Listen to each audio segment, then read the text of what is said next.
Hey, how's it going? This is Dan Kirchhoff, and in this video we'll talk about Dominican Republic, and I want to share my thoughts. I spent about 2.5 months in the country, so I want to share my experiences, my perspective, and why I think it's a great place to live. Not just visit, but maybe live part-time. So let's dive in. There's gonna be a lot of info in the video, so make sure to ask questions if you have them, post a comment below, like, and subscribe. Let's get started.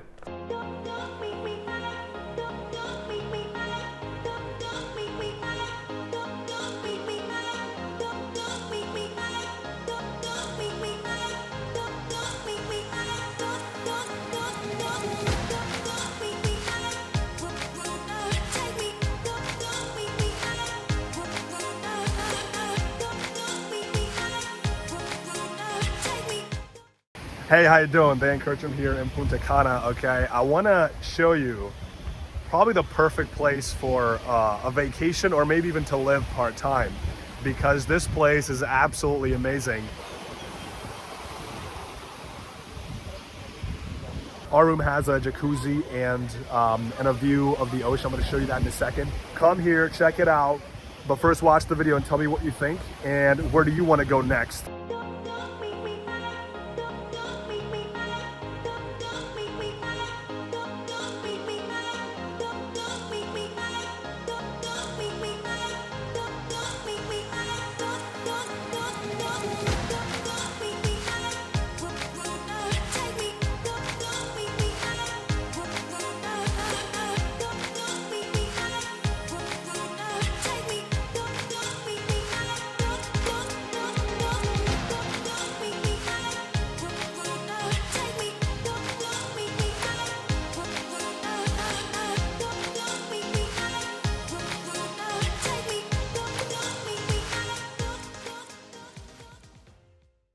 So first, I'll talk about the food in the country, and the best food I've ever eaten in my life is in Dominican Republic. Now, this is not because of the local cuisine. I actually did not have a lot of local meals, but I went to a lot of restaurants because I was primarily eating out when I was there.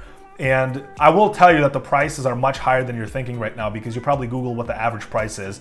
We're not talking about the average price because Dominican Republic is a land of inequality in many, many ways. So you will have areas that are very, very run down, like terrible areas. And a lot of people go there even though they will never go to the same place or a similar place in their own country. I find that fascinating.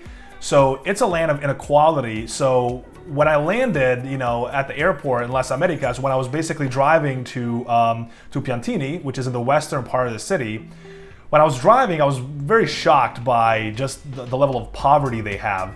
But then as we kept driving and we got to Distrito Nacional, there I started seeing more and more and more of luxury amenities and expensive cars, and the roads look much safer, and basically the city itself looked a lot more clean. By the time you get to Piantini, it's more of like America. That's basically what it looks like. I know a lot of people from Europe will comment, oh, it's like people drive everywhere and stuff like that. Yeah, but that's what people do in America. So it's not that much different.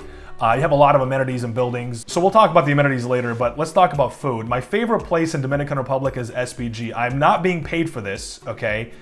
I should be paid for this, but I'm not being paid for this. SPG is my favorite place in Dominican Republic. It's basically a chain of restaurants, but all of them are really, really good. My favorite one is in Blue Mall in Piantini. And then there's another one, Sophia's Bar and Grill, which is also in Piantini. That's the main location. Really, really good food. They will make the same food that you can eat in New York or in London, but way better. So we're talking about things like risotto that you can have in London. It's gonna be way better in Santo Domingo. The food itself, whatever they have, is really, really good, and it's made for hedonism. Whether it's fish or seafood, all the way to steaks and pasta, they really make good pasta. So my experience was that the food is really, really good. Now the prices are actually not cheap. So I found the price to be more expensive than in New York City, because they are reserved for the upper class in Dominican Republic and expats as well. So dinners will be significantly more expensive, and also because they have a hidden tax they do not display on their menu. So you know how in America they have like a tax, sales tax, where something is like 99 cents and then you go and buy it and it's like 106.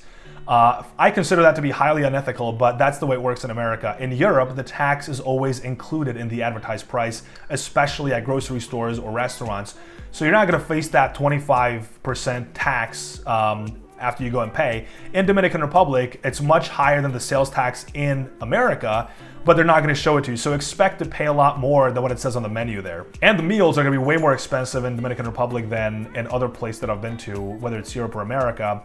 But I will say this again, it's 100% worth it because the food is so good. Okay, so the moment that I land, I'm going to go to SPG and I'll have me some, risotto ossobuco. Okay, I'm definitely going to get that again. So I love food in Dominican Republic. These people know how to live, okay? They really put time and effort into making good food, giving you good amenities, and enjoying life. And that's really what it's all about. So as I keep showing you videos of food here, I do want to point out that the amenities are really what makes Dominican Republic truly stand out. You will have a building, and then you have a lobby in the building, and then you have a garage, of course, but then you have people working in the lobby. You have a gym, and then oftentimes, in all the places that I've been to, you have a jacuzzi, either in the apartment or on the rooftop with a view of the city. So amenities are absolutely amazing. So you have a gym, you have a jacuzzi, you have like a nice area to chill out, maybe do barbecue and stuff like that. And this is not just reserved for like super, super high-end buildings. It's actually very common in the western part of the city, which is by in and of itself, it's high end. So what are the prices? So when I first got there, I booked a month in Piantini, in one of the buildings that basically have all those amenities, and it was $2,500 for 1 month. That's inclusive of all the utilities and stuff like that, so you don't have to pay that separately. Moving forward, after I switched to go to a different apartment, I was basically paying about $600 a week to be at a place that, again, has a jacuzzi on the rooftop, a barbecue area, a place to chill, has a gym, absolutely amazing views of the city, and the people that work there, lovely people, and everybody's so friendly, and it was just generally a great vibe. So those are the prices you can expect, in my opinion, like for what I'm spending, is about $2,000 to $2,500 per month for accommodation. For food, which is probably my biggest expense in Dominican Republic, probably book like $200 a dinner, a few times per week, basically. So you can sort of see what works best for you. You don't have to go out every night, so it's kind of like you get to decide what your budget can hold. For me, I wanted to have a great time, and I really enjoyed their food and restaurants, and I really love the atmosphere. I love the malls, especially Blue Mall and Downtown Center. I really love the malls in Dominican Republic. So I'm not a huge mall guy, but increasingly I love malls more and more. So I can say that malls in Dominican Republic are really, really nice.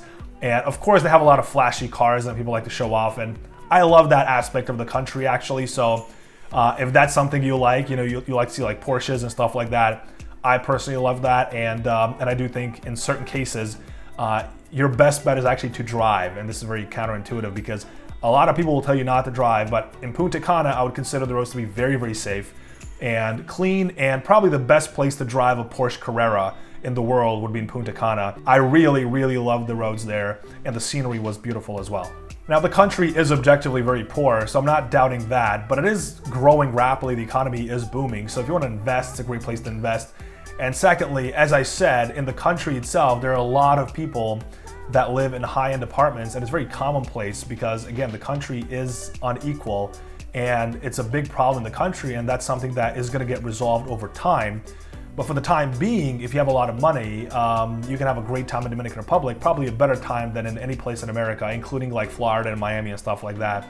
So, but I would definitely compare it to something like Miami. I would compare Dominican Republic. I consider the place to be quite safe. I'm not saying nothing can happen to you. I'm not saying that. Life is about odds, and it's about minimizing the chances of something happening to you and maximizing the level of enjoyment and the output and return on investment that you're going to get. So yes, something can happen to you in Dominican Republic, but the chances are low as long as you have certain behavior that allows you to think ahead and you don't put yourself in terrible situations. So if you're smart and you know what to do and how to behave, you're not going to run into trouble probably.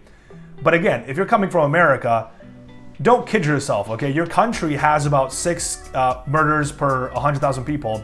Dominican Republic has about 9.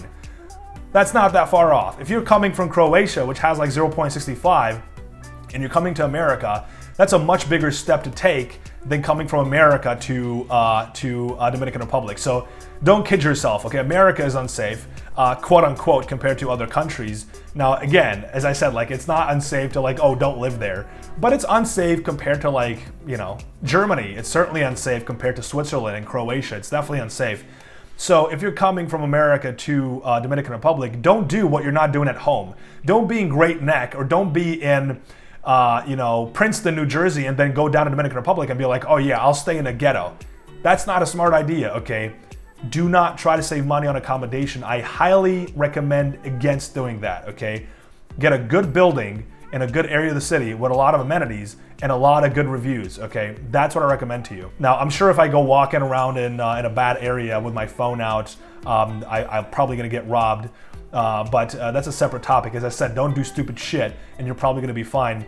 And the same goes for any place that you go to, including places that are in the first world, quote unquote. Know where you're going to, research and use data to your advantage. Just because somebody went there, nothing happened, doesn't mean nothing will happen to you. So use data, research what kind of an area are you going to. Data is extremely important. So if you're going somewhere, know the data. What are the odds of something happening to you specifically? So if you don't do stupid shit, the country is amazing. Roads are incredible. Well, in Punta Cana. In Santo Domingo, they're not incredible. They're probably more like terrible.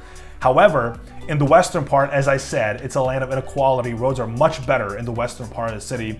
And I would definitely recommend areas of Piantini because that's basically where life happens. It's for young people, for yuppies.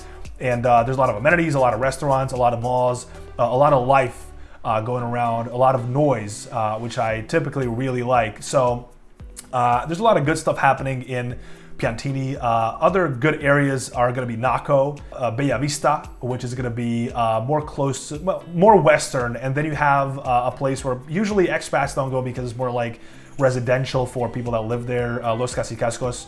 And then you have Mirador Sur. Those are residential areas that people live in typically. And also not a lot of things happening there, so it's kind of like more suburban, and then you got to drive everywhere. In my experience, Piantini is a great place to be, and I would highly recommend it. And going for a building that basically has a lot of amenities and that is in a really good area near all the malls, shops, and restaurants. So what do I recommend when it comes to the budget and the income that you got to have? I would say about 15K a month would be a good income to have. Of course, you can do it on like 4 or 5K. People do it. And of course, you can do it like a backpacker and go with a few K a month. Also possible, I do not recommend. If you're going into a country that basically is going to be cheap and you want to save money, you're probably better off in Southeast Asia or maybe even going to Spain. But the point is, we're talking about Dominican Republic here, and I don't recommend backpacking and saving money in the country. I do think it's primarily supposed to be a luxury destination. And increasingly, you will see that happening more and more, where people don't come for cheap housing. They come for what the country offers. So it's not about the price tag, it's about the actual offer itself. And I believe that people are willing to pay the top price for what the country has to offer. So what do you get in the country? You get beautiful beaches, you get warm, friendly people, you get an easy language, language easy to learn, you get good transportation, you have amazing roads in Punta Cana, a lot of amenities, amazing food. You want somebody, you want a chef maybe, stuff like that. There's a lot of these things in the country, and I definitely recommend checking it out. Now that's basically it for my initial thoughts. I'll be sharing more videos in a few weeks because I'm going back to the Dominican Republic in a few weeks.